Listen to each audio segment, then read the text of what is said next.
Hello दोस्तों, स्वागत है आप सभी को अपनी YouTube channel mister Yogesh sir में। जी हाँ दोस्तों, मैं कृष्ण कुमार और आज हम देखने वाले हैं क्लास 10th के मैथ एनसीईआरटी बुक से प्रश्नावली 402 के क्वेश्चन नंबर 4 से देखने वाले। ठीक है, इसके पहले जितने भी प्रश्नावली है सभी पर वीडियो बना दिया गया है।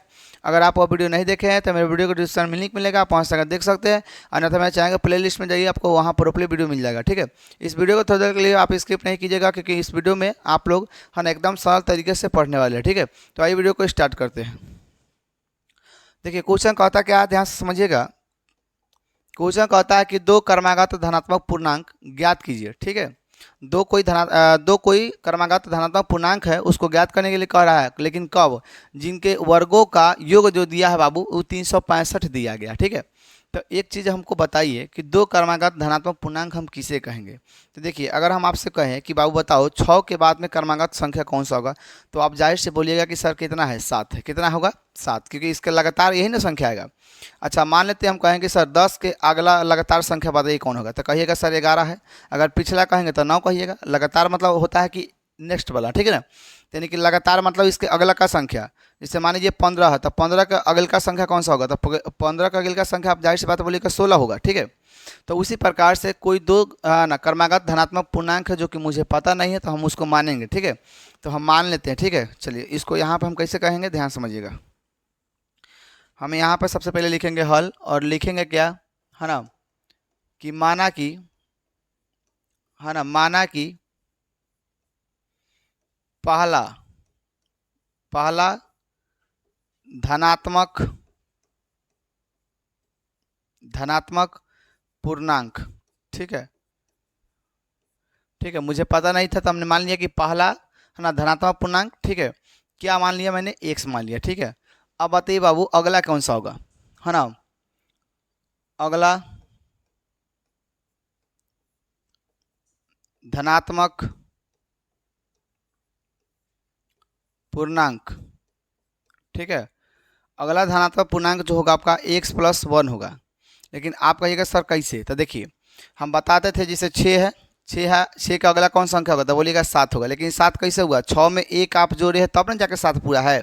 तो उसी प्रकार से जैसे एक और समझिए, जैसे आपका कितना है, 20 है, तो 20 का अगला कौन सा होगा, तो सर 20 का अगला 21 है ना। तो ये कब हुआ, जब 20 में आप एक जोड़े हैं तब जाके कितना हुआ है, 21 हुआ है। तो उसी प्रकार से मुझे पता नहीं था तो हमने मान लिया कि कह रहा कि दो क्रमागत धनात्मक, क्रमात्मक तो होता है लगातार, क्रमागत मतलब क्या होता है, लगातार होता है। ठीक है, तो अब उसी प्रकार से हमको पता नहीं कि कौन सा दो क्रमागत धनात्मक पूर्णांक है, तो हमने मान लिया कि पहला जो अपना क्रमागत धनात्मक लगा सकते हैं, कोई दिक्कत नहीं है। लेकिन यहाँ पे हमने लिखा है कि माना कि पहला धनात्मक जो पूर्णांक था मुझे पता नहीं था, तो मैंने मान दिया x। अब इसका अगला क्रमागत धनात्मक पूर्णांक कौन सा होगा भैया, जाहिर सी बात है बोलिएगा सर x+1 होगा। ठीक है, चलिए तो अब यहाँ तक आपको समझ में आ गया होगा। आगे देखिए, अब इस आपको प्रश्न देखिए कहता क्या है, प्रश्न में कहता है जिनके वर्गों का योग, योग मतलब होता है जोड़। ठीक है बाबू, तो इनको वर्गों का योग करना है ना, तो इसको आप लिखिएगा प्रश्नानुसार, लिखिएगा यहाँ प्रश्न से। ठीक है, प्रश्न से यहाँ पे लिखिएगा बाबू। ठीक है, प्रश्न से। तो बताइए इनका वर्गों का योग करना है, तो इसका क्या करना है, इसका वर्ग पहले करना है। एक्स का वर्ग मतलब स्क्वायर हो गया, आप प्लस योग कह रहा है यानी कि जोड़ने के लिए कह रहा था, इसका भी क्या होगा, x+1 का स्क्वायर। ठीक है, चलिए बराबर कितना दिया है बाबू, तो दिया है बाबू 365। कितना दिया गया है, 365 दिया गया है। ठीक है, आगे देखिए, आगे हो जाएगा ये एक्स स्क्वायर के एक्स स्क्वायर, अब यहाँ पे लगाइएगा a+b का होल स्क्वायर, तो यानी कि x² + 2 ए की जगह x इंटू बी और प्लस बी का स्क्वायर ना, यानी कि x² + b² sorry x² + 2ab + b² हो गया, बराबर होगा 365। कितना होगा, 365। ठीक है, अब यहाँ से देखिए बाबू हो जाएगा x² प्लस हो जाएगा x² + 2x और +1 बराबर कितना होगा सर, 365। कितना होगा, 365। ठीक है, अब देखिए 365 हो गया बाबू, तो यहाँ से देखिए यहाँ जात मिल रहा है ना, तो यहाँ जात जब मिल रहा है तो हम क्या कहेंगे, जब यहाँ जात मिलेगा बाबू तो इसको जोड़ेंगे ना, जोड़ेंगे कि नहीं जोड़ेंगे। देखिए ध्यान से, यहाँ एक है, यहाँ एक है, तो एगो एगो कगो हुआ सर, 2 गो हुआ, तो 2x² हुआ, 2x² हुआ + 2x, और देखिए प्लस की जगह क्या हो जाएगा सर, माइनस होगा। तो 365 में से हम एक घटाएंगे बाबू, प्लस की जगह के माइनस के, तो 2x² प्लस के 2x और बराबर के 364। कितना होगा, 364। अब यहाँ से देखिए बाबू, यहाँ से हम 2x² और प्लस के 2x, और ये प्लस के इधर के क्या हो जाएगा सर, माइनस का हो जाएगा। तो यानी कि 364 बराबर इधर क्या हो गया, जीरो हो गया। क्या हो गया, जीरो हो गया बाबू। ठीक है, अब जैसे ही जीरो हुआ, अब इसमें कॉमन देखिए था कितना का दिखाई दे रहा था सर, जाहिर सी बात बोलिएगा सर, कॉमन इसमें 2 का दिखाई दे रहा है। कितना का दिखाई दे रहा है, 2 का। तो यहाँ से 2 कॉमन कीजिएगा तो इधर होगा एक्स स्क्वायर प्लस हो जाएगा एक्स, और प्लस कितना हो जाएगा भैया, यानी कि देखिए 364 को 2 से भाग दीजिएगा तो 182 आना चाहिए। देख लीजिए, ये हो जाएगा आपका 2, यहाँ से होगा कितना, 8 दूना 16 और 2 एकम 2, यानी कि 182 कितना आएगा, 182 बराबर में जीरो है बाबू। ठीक है, 182 बराबर में क्या होगा, जीरो होगा। ठीक है, अब देखिए, अब यहाँ से क्या होगा, ये गुना में है, ये चल जाएगा भागा में, तो यानी कि जीरो में भाग होगा तो जीरो ही हो जाएगा। तो यानी कि एक्स स्क्वायर प्लस एक्स और माइनस के 182 बराबर हो जाएगा जीरो। अब देखिए गुणनखंड आपको करना है, तो गुना करने पर 182 चाहिए और जोड़ने घटाने पर कितना, सॉरी यहाँ पे एक्स स्क्वायर नहीं होगा, एक्स होगा। ठीक है, यहाँ पे एक्स होगा। तो देखिए गुना करने पर चाहिए आपको कितना, 182, और जोड़ने घटाने पर 1 चाहिए। ठीक है ना, तो देखिए आप सोचिए कि कितना सौ होगा, तो 13 14 में गुना करके देखिए, तो 13 14 में गुना करने से क्या 182 मिल रहा है। चलिए देखिए, 4 3 12 का 2 हाथ लगल 1, और 4 1 5 हो जाएगा, और ये हो जाएगा कितना 3, और ये हो जाएगा, यानी कि आपका 182 मिल जा रहा है बाबू। यानी कि 13 14 को गुना करने से 182 तो हो जा रहा है, लेकिन क्या 13 14 को घटाने से 1 प्राप्त हो रहा है, जी बिल्कुल हो रहा है।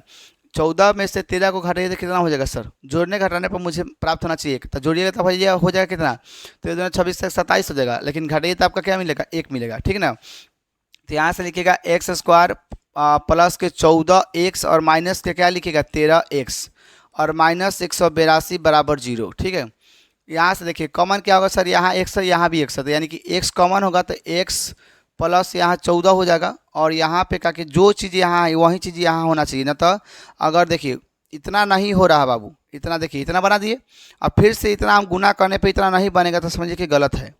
तो देखिए गुना कीजिएगा तो 13 एक्स हो गया, और 13 में 14 से गुना कीजिएगा तो भैया 182 होगा, प्लस माइनस माइनस होगा। अगर गलती से भी यहाँ प्लस यहाँ माइनस आ रहा है तो समझिए कि कहीं में मिस्टेक आप लोग किए हैं, जितना ही है उतना ही इधर होगा। ठीक है, चलिए अब जो कोष्ट के बाहर है उसको कोष्ट में करना है, तो आपका हो जाएगा इस प्रकार से। ठीक है बाबू, और ये सब बराबर में जीरो था। ठीक है, बराबर में क्या था, जीरो था। अब यहाँ से देखिए एक्स माइनस 13 बराबर जीरो, यानी कि एक्स बराबर आपका यहाँ से 13 आ गया, और यहाँ से होगा एक्स प्लस 14 बराबर जीरो, तो यानी कि एक्स बराबर आपका यहाँ माइनस के 14 होगा। ठीक है, अच्छा अब देखिए क्वेश्चन में अस्पष्ट कहा है बाबू, क्वेश्चन में अस्पष्ट कहा है कि दो क्रमागत धनात्मक पूर्णांक बताइए। धनात्मक मतलब होता है पॉजिटिव, और ऋणात्मक मतलब होता है नेगेटिव। ठीक है, तो आपको यहाँ पे जवाब देना भैया धनात्मक। तो बताइए क्या आपका यहाँ निगेटिव जब आया है, यहाँ पे निगेटिव क्या ये हो सकता है, तो अब जाहिर सी बात बोलिएगा सर नहीं हो सकता। क्यों, क्योंकि हमसे प्रश्न में साफ कह रहा है कि हमको धनात्मक बताइए, दो कोई धनात्मक पूर्णांक बताना है।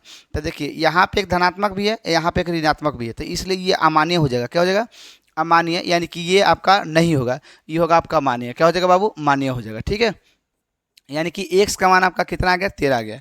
ठीक है, तो अब यहाँ से आप आराम से निकाल सकते थे, जो माने थे उसको निकाल सकते थे। तो लिखिएगा अतः, क्या लिखिएगा, अतः, है ना, लिखिएगा कि अतः, अतः, है ना, अतः पहला पहला धनात्मक पूर्णांक, धनात्मक पूर्णांक, पूर्णांक कितना होगा सर, एक्स बताए थे ना पूर्णांक को, आप एक्स बताए थे, तो एक्स का मान कितना मान्य हो गया सर, 13, क्योंकि 14 इसलिए नहीं होगा कि माइनस में नेगेटिव में है, और जबकि हमको पॉजिटिव में दिखाना था, इसलिए ये अमान्य होगा, ये मान्य होगा। अच्छा दूसरा, दूसरा या अगला कह सकते थे, अगला ही ले लीजिए, अगला।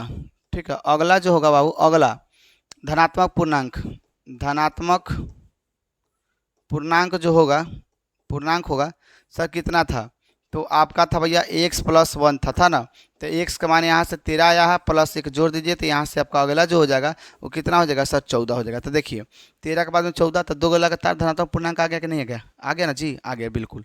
ठीक है, तो यहाँ तक मुझे उम्मीद है कि आपको समझ में आ गया होगा। ठीक है, चलिए एक बार देख लीजिए आप लोग भी। ठीक है, तो अब हम लोग नेक्स्ट चले, चलिए बिल्कुल चलते हैं सर, नेक्स्ट चलते हैं। ठीक है, आइए नेक्स्ट देखते हैं बाबू। ठीक है, अगला देखिए कहता क्या है, 5 नंबर प्रश्न है। ठीक है, 5 नंबर प्रश्न कहता है कि एक समकोण त्रिभुज, कहता है कि एक समकोण त्रिभुज की ऊंचाई, है ना, ऊंचाई इसके आधार से 7 कम है। सुनिए ध्यान से समझिएगा। ठीक है, कहता है कि एक समकोण त्रिभुज की ऊंचाई इसके आधार से क्या है 7 सेंटीमीटर कम है। तो पहले एगो समकोण त्रिभुज बनाइए, ठीक है। समकोण त्रिभुज एगो बनाइए बाबू, पहले समकोण त्रिभुज, ठीक है। चलिए, ये तो आपका हो गया समकोण त्रिभुज, ठीक है। अब सुनिएगा ये कहता क्या है।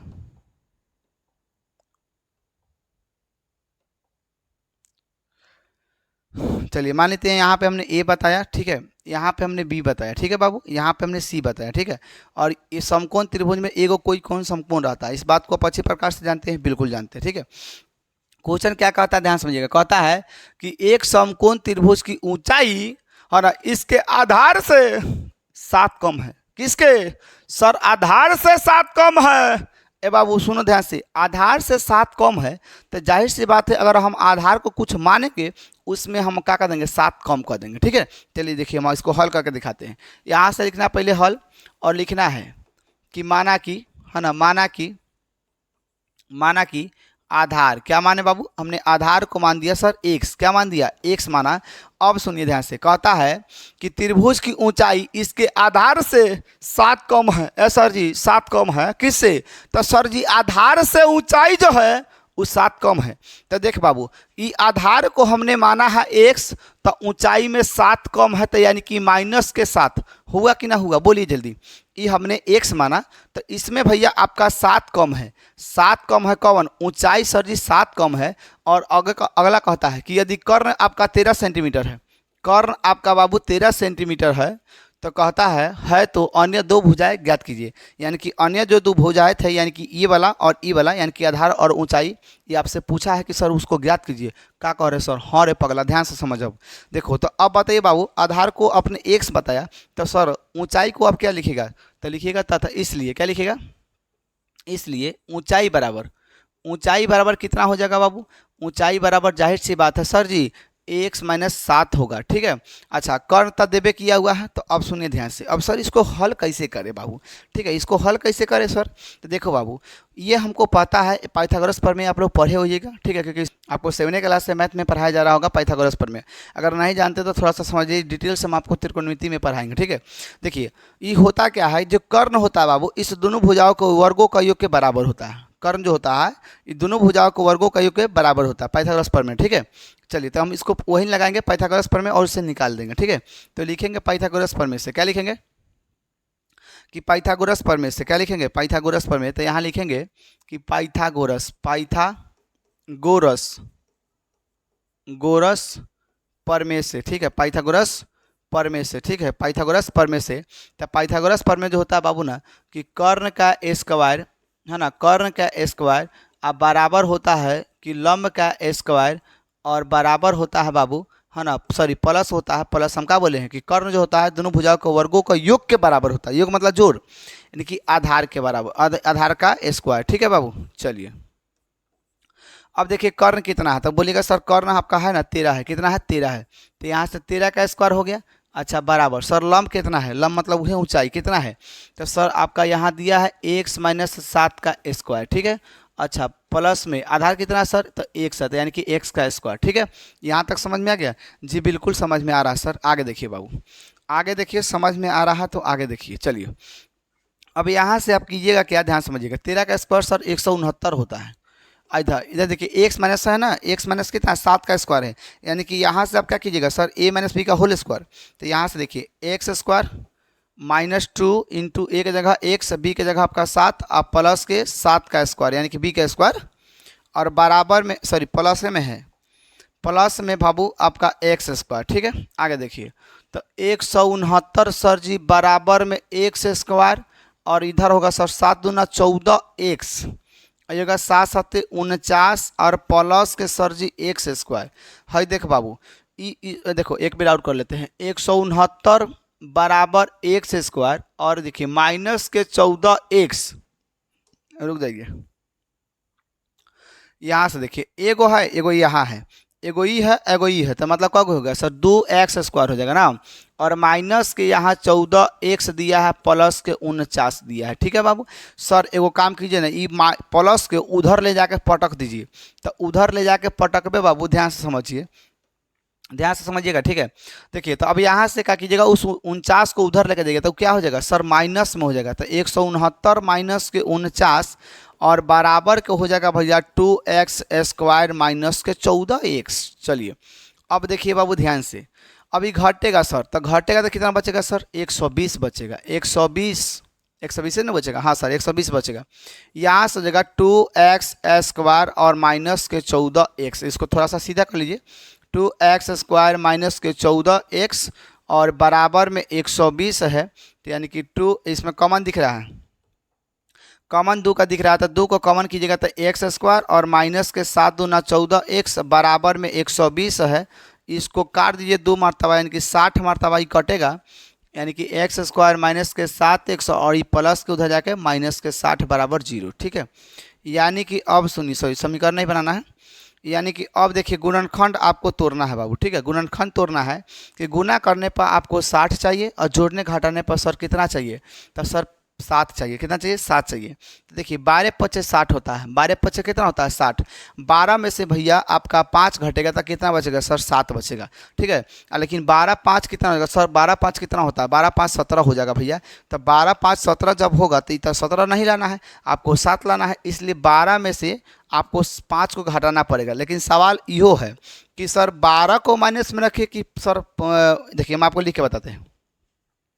देखिए अगर आपको 60 तो लाना है तो आपके मन में होगा सर यहाँ पे हम 12x का के यहाँ माइनस के 5x कर दे तो 12 पच्चे 60 होगा, जोड़े घटाएंगे तो 7 आ जाएगा। तो लेकिन बाबू गलती हो जाएगा। क्यों गलती हो जाएगा सर, आपको माइनस में 7 लाना है, माइनस में बाबू ध्यान दो, इधर माइनस में 7 लाना है। तो एगो काम कीजिए सर, माइनस में 7 लाना है ना, तो एगो काम कीजिए, माइनस में 12 को रख दीजिए, माइनस में 12 को रख दीजिए, आप प्लस में 5 को रख दीजिए तो आपका हो जाएगा। हाँ इस तरह से सोचिएगा तो हो जाएगा। तो आपको गुणनखंड तोड़ना है ना, आइए तोड़ के दिखाते हैं। ठीक है, तो गुणनखंड तोड़ना है तो हम यहीं से कर लेते हैं। चलिए यहीं पे कर देते हैं, देखिए ध्यान से। तो x² के x² और यहाँ पे 12 माइनस के आप प्लस के 5x और माइनस के 60 बराबर 0 है ना। यहाँ से कॉमन x होगा तो x माइनस के 12 और इधर देखिए जो इधर है उधर ही इधर रखना है, हो गया सर। यहाँ प्लस के 5 लगाइए तो 5x 12 पच्चीस 60 प्लस माइनस माइनस कि x प्लस के 5 और इधर हो जाएगा x माइनस के 12। ठीक है, अब यहाँ से देखिए x प्लस के 5 बराबर 0, यानी कि x का मान आपका निगेटिव आ गया बाबू, और इधर आपका हो जाएगा x बराबर 0, यानी कि x बराबर आपका कितना हो गया 12। तो आप देख सकते हैं बाबूजी यहाँ पर देखिए, अब आपका मान्य कौन होगा, लंबाई और चाहे ऊंचाई और चाहे आपका आधार कबो निगेटिव नहीं होता है। जैसे देखिए आपको आधार कैसे था सर, आधार ऐसे था, तो क्या इसका कुछ ना कुछ दूरी है ना भैया, निगेटिव में कैसे होगा आप ही सोचिए, कुछ ना कुछ इसका डिस्टेंस है कि नहीं है, दूरी है कि नहीं है, तो बोलिए ई माइनस में होगा ना, कबो नहीं माइनस में होगा। ठीक है, तो आप समझ सकते हैं कि आधार चाहे ऊंचाई, और भैया ऊंचाई होगा तो कुछ ना कुछ तो होगा, है कि नहीं है, आधारे होगा तो कुछ ना कुछ तो होगा भैया। आप मान लेते 2 सेंटीमीटर होगा, 3 सेंटीमीटर होगा, 4 सेंटीमीटर होगा, 0.1 सेंटीमीटर होगा, लेकिन तो होगा ना प्लस में, निगेटिव में तो नहीं होगा। तो इसलिए आपका माइनस में नहीं आपका आधार होगा, यानी कि x को आप आधार माने थे तो ये आपका अमान्य हो जाएगा। क्या हो जाएगा, अमान्य, अमान्य हो गया, यानी कि ये आपका है ना निगेटिव कहीं नहीं होता है, तो ये पॉजिटिव होता है, तो इसलिए हो जाएगा ये मान्य। क्या हो जाएगा, मान्य बाबू। ठीक है, तो यानी कि आपका आधार कितना आ गया सर, आधार कितना आ गया सर, तो आधार आपका आ गया कितना 12, कितना आ गया 12। ठीक है, और ऊंचाई कितना होगा सर, तो ऊंचाई हो जाएगा 5। आइए करके दिखाते हैं। तो आप लिखिएगा इसलिए, क्या लिख दीजिएगा, इसलिए लिखिएगा है ना, अतः क्या लिख देगा, अतः है ना, अतः है ना आधार बराबर, आधार बराबर हमने आधार को क्या माना था सर, x बताया था ना, तो आधार को x बताया था, सॉरी आधार को हमने x बताया था ना सर, तो आधार को x बताए थे बाबू, तो x कितना आ गया सर, तो 12 आ गया, कितना आ गया 12। तथा ऊंचाई कितना सा सर, ऊंचाई जो आपका था भैया, ऊंचाई कितना था, तो सर जी ऊंचाई जो था कितना, तो x माइनस के 7 था, x माइनस के 7, तो सर जी 12 आया है x का मान है, और यहाँ से 7 घट जाएगा बाबू, तो यहाँ से हो गया 5, कितना हो गया 5 हो गया बाबू। तो यानी कि इस प्रकार से आपका क्या हो गया, ये 5 सेंटीमीटर हो गया, ये 12 सेंटीमीटर हो गया आपका आधार, है ना। ठीक है, कोई दिक्कत, हालांकि सेंटीमीटर में ना दिया है, देख लेते हैं सेंटीमीटर में दिया है कि ना दिया है।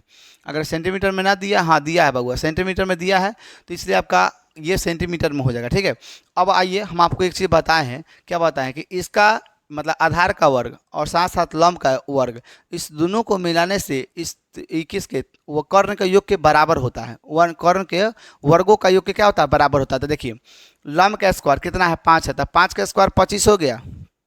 5 का स्क्वायर कितना होता है, 25 होता है, ठीक है। और इधर देखिए 12, तो 12 का स्क्वायर कितना होता है सर, 144 होता है।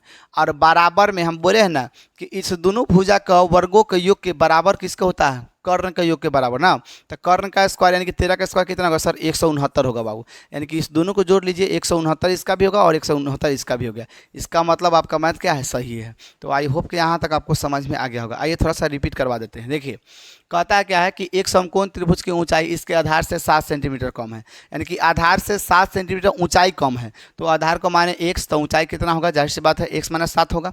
चलिए तो हमने क्या कर्ण दिया है 13 सेंटीमीटर, तो अन्य दो भुजाएं ज्ञात करने के लिए कह रहा था ये आपको। तो हम यहाँ से क्या लगाएंगे बाबू, लगाएंगे पाइथागोरस प्रमेय। क्या लगाएंगे, पाइथागोरस प्रमेय। आप जानबे करते हैं कि कर्ण का स्क्वायर होता है बराबर लंब का स्क्वायर और प्लस के आधार का स्क्वायर के बराबर होता है। तो यहाँ से लिखिए कर्ण स्क्वायर बराबर लंब स्क्वायर प्लस के आधार स्क्वायर। तो यहाँ कर्ण 13 था, ये लंब आपका कितना था, x माइनस 7 का स्क्वायर और प्लस आधार कितना था, x था। अब यहाँ से हम क्या किए बाबू, 13 का स्क्वायर 169, यहाँ a माइनस बी का होल स्क्वायर तोड़े हैं, यहाँ क्या लगा है x का स्क्वायर। यहाँ से कीजिएगा तो x स्क्वायर, यहाँ हो जाएगा x square, sorry x square कर रहे हैं 169 बराबर x स्क्वायर माइनस 7 दूना 14 x और 7 7 49 और प्लस के कितना था x स्क्वायर। हाँ देखिए एगो एगो का गो है, दो गो है और माइनस के 14 x है, प्लस को उधर जाके माइनस में हो जाएगा। तो यहाँ पे हम किए हैं, है ना। तो 120 हो गया, थोड़ा सा इसको सीधा किए हैं, कॉमन 2 का निकाले हैं, 2 का निकालेंगे तो 60 हो जाएगा। और इस प्रकार से गुणनखंड तोड़े हैं, गुणनखंड तोड़ने के बाद में जो माइनस आएगा, याद रखिएगा लंबाई चौड़ाई ऊंचाई ये सब कहियो नेगेटिव मतलब नहीं होता, ये सब पॉजिटिव होता है, ठीक है। तो इसलिए ये अमान्य हो जाएगा, क्योंकि देखिए आधार होगा तो जाहिर सी बात है कुछ ना कुछ होगा भैया, लंबाई होगा तो कुछ ना कुछ होगा, ऊंचाई हो जाएगा तो कुछ ना कुछ होगा। निगेटिव कैसे हो सकता है, कुछ हो सकता है, नहीं हो सकता है कि नहीं। तो यानी कि आपका अगर आधार होगा तो 0.3 हो सकता है, 1 हो सकता है, 2 हो सकता है, लेकिन निगेटिव में कहियो नहीं हो सकता। इसलिए ये निगेटिव में आया है, तो इसलिए हम इसको क्या बता दिए, ये अमान्य। क्यों, क्योंकि आधार का वो माइनस में नहीं होता, इसलिए अमान्य ई मान्य हो गया। जैसे आपका 12 आएगा, आधार को आपने माना था 1, तो आधार आपका कितना आ गया, आधार आपका सर 12 आ गया, ऊंचाई को आप क्या बताए थे x माइनस 7, तो आपका घटा के 5 आ गया। तो यहाँ तक मुझे उम्मीद है कि आपको समझ में आ गया।